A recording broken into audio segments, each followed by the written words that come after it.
4 October তাদের দুজনের প্রথম দেখা হলো। তখন বিকেল ঘনিয়ে আসছে, বাতাসে শীতের আমেজ। 10 অক্টোবর তাদের দীর্ঘক্ষণ কথা হলো টেলিফোনে। সেদিন ছেলেটি নতুন কেনা টবে গোলাপের চারা লাগালো। 30 অক্টোবর রেস্টুরেন্টের নিরালা কেবিনে ছেলেটি বলল, তোমাকে আমি ভালোবাসি। মেয়েটি লজ্জায় মাথা নিচু করে টেবিলে আঁকিবুকি কাটল। 12 ডিসেম্বর গোলাপ গাছে কুঁড়ি ধরল। মেয়েটি রেস্টুরেন্টে ছেলেটিকে জিজ্ঞেস করল, কেন ভালোবাসো আমায়? আমি সুন্দরী তাই? তোমার চেয়েও সুন্দরী আছে কত। আমার বাবার প্রচুর অর্থ তাই? তোমার বাবার চেয়ে বড়লোক এখানে কম আছে? তাহলে ভালোবাসি ভালোবাসি, তার আবার কারণ হয় নাকি? মেয়েটি বাড়ি ফিরে বন্ধুদের সঙ্গে টেলিফোনে অনেক আলোচনা করল। সবাই এক বাক্যে বুঝিয়ে দিল, ভালো যখন বাসে তখন একটা কিছু কারণ তো আছে বটেই, সেটা না বুঝে এগোস না। 3 জানুয়ারি মেয়েটি বলল, আমার কাছে কি চাও? কই, চাইনি তো কিছু। ভালোবাসো অথচ চাও না? তাহলে না চাহিলে যারে পাওয়া যায়, না চাহিলে যারে পাওয়া যায়, তেয়া গেলে আসে হাতে।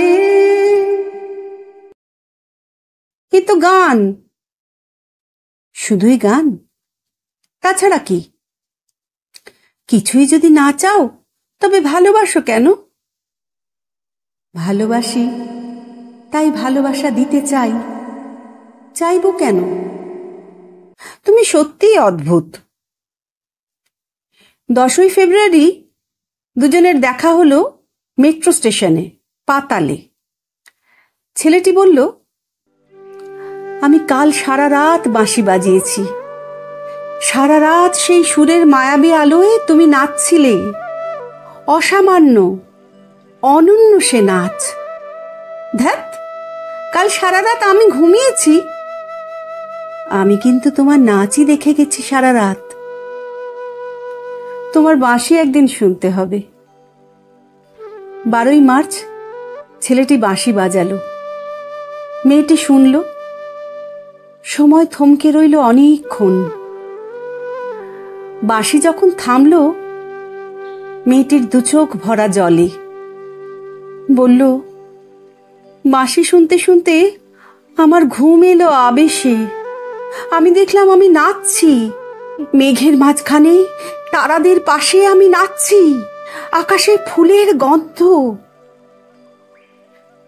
ডাক্তার আমায় বাঁশি বাজাতে নিষেধ করেছেন। সে কি, কেন? বাঁশি আমায় টেনে নিয়ে যায় স্বপ্নের মধ্যে। ডাক্তার বলেছে, স্বপ্ন দেখে আমার মস্তিষ্কের শিরা উপশিরায় জট পাকিয়ে যাচ্ছে। তাহলে ভাবছি।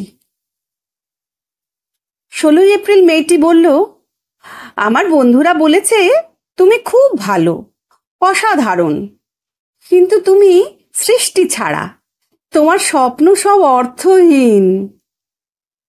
আমি জানি। স্বপ্ন টপ্ন ছেড়ে দিতে পারো না তুমি? না। তাহলে তুমি তো আমাকে হারাবে। তোমায় পাইনি তো কখনো। 5 মে ছেলেটির মস্তিষ্কে অপারেশন হলো। একটু সুস্থ হতে মেয়েটি এসে বলল, ভালো আছো তো? এখন আর স্বপ্ন দেখছো না তো? দেখছি, আরো সুন্দর সব স্বপ্ন। তাহলে তো দেখছি অপারেশনটা আদৌ সফল হয়নি। বাড়ি ফিরে বন্ধুদের ফোন করলো মেয়েটি। বন্ধুরা এক বাক্যে বলল, বাঁশি বাজানো, স্বপ্ন দেখা সবই ব্যাকডেটেড, সৃষ্টি ছাড়া। তুই আর লোক পেলি না? তুই এত রূপসী, তোর এত উজ্জ্বল প্রসপেক্ট। ভালো যদি চাস তাহলে শিগগির বিয়ে করে ফেল তোর দাদার সেই বন্ধুকে। উনি তো শুনলাম কানাডাতেই সেটেল করবেন। 7 জুলাই মেয়েটি আবার জিজ্ঞেস করল, তুমি সত্যি কি চাও বলো তো?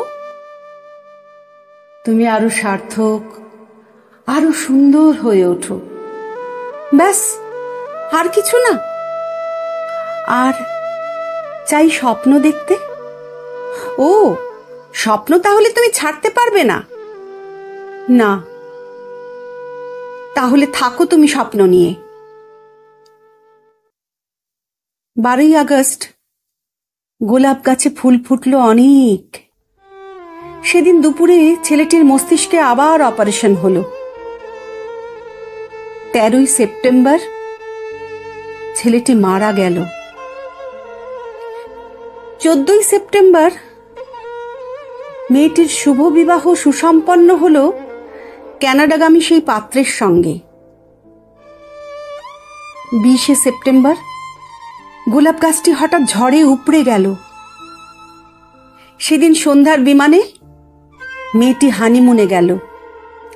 যাবার আগে বন্ধুদের বলে গেল, স্বপ্নের চেয়ে বাস্তব অনেক ভালো, অনেক মধুর। স্বপ্ন দেখে কেবল বোকারা। 4 অক্টোবর ছেলেটির মা ঝরে পড়া গোলাপ গাছটিকে সযত্নে তুলে ফেলে দিলেন। শূন্য টবে তখন কয়েকটা পোকা, কয়েকটা মাছি। আমরা কেউ জানি না ওগুলো পোকা, মাছি নাকি ছেলেটির স্বপ্ন। আমরা ঠিক জানি না, আমরা কেউই জানি না।